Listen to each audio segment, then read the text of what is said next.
It's the Real News Network, and I'm Greg Wilpert in Baltimore. I'm continuing my interview with international law professor Francis Boyle about the Trump administration's efforts to block the work of the International Criminal Court when it revoked the visa of the ICC's chief prosecutor, Fatou Bensouda. Now, Professor Boyle, in the clip that I played in our first segment, Secretary of State Mike Pompeo mentions the policy of obstructing the ICC's work with regard to the U.S. military personnel, and you already clarified that this really involves high-level government officials. But Pompeo also mentioned allied militaries, and he specifically named the Israeli military as being another group that they want to protect. Now, how do you read this inclusion of Israel? Is the ICC actually investigating Israeli soldiers as well for war crimes?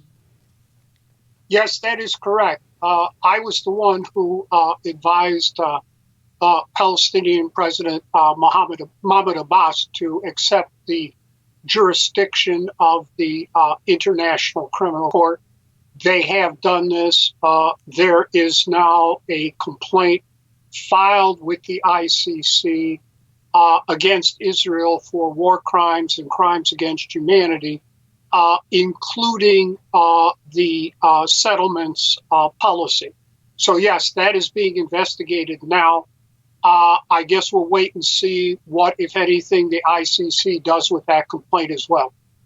Now, you yourself have also filed another petition with the ICC back in 2010 to hold George W. Bush, Richard Cheney, Donald Rumsfeld, George Tenet, Condoleezza Rice, and Alberto Gonzalez accountable for the policy that came to be known as extraordinary rendition. Now, why do you believe that they should be taken to the ICC, and what is the status of this filing? Right. Well, the United States government is not a party to the Rome Statute. However, these individuals did commit Rome Statute crimes in Rome Statute states, and particularly all over Europe, either in Europe or in airplanes flying over Europe. And the crimes, there are many crimes, but the two I identified in particular were the enforced disappearance of human beings, kidnapping, and then second, torture.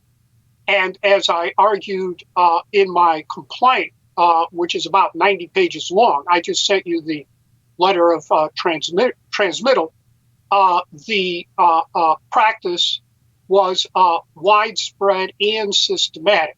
So that makes it a crime against humanity under the Rome Statute, and this is now what Bensouda is investigating. Again, it's two parts. One, torture in Afghanistan, because Afghanistan is a party to the Rome Statute, and as I said, the late Professor Bassiani documented torture at U.S. sites there in Afghanistan.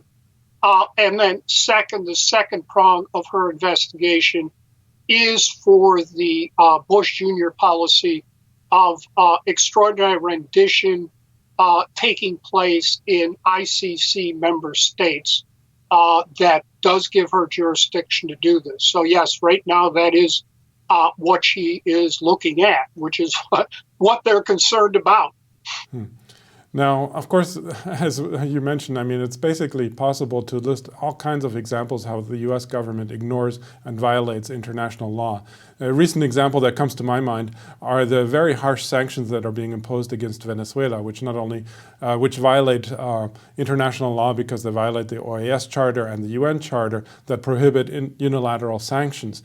And Noam Chomsky very aptly thus named the U.S. a rogue state because of its willingness to ignore or violate international law. Now, do you see any hope that the U.S. could be reined in when it comes to the actions of the U.S. government and of its economic might? I mean, what's the hope that actually these things might have an effect to change U.S. policy? Well, yes, there was a UN special rapporteur there last summer, a friend of mine, Alfred de Zayas, and he put out a report saying that, and has made numerous statements since then, that what is going on there is a crime against humanity, given the harsh sanctions. And that's certainly the way I see it, at least a crime against humanity, for sure. Reining it in, that's how do we rein in any other instance of U.S. aggression and criminality around the world? It's up to us, the American people, to oppose this. Okay. Well, we're going to have to leave it there for now. I was speaking to Professor Francis Boyle of University of Illinois. Thanks again, Professor Boyle, for having joined us today. Well, again, thank you very much for having me on, and my best to all my friends there at Real News. Keep up the good work. Thank you. And thank you for joining the Real News Network.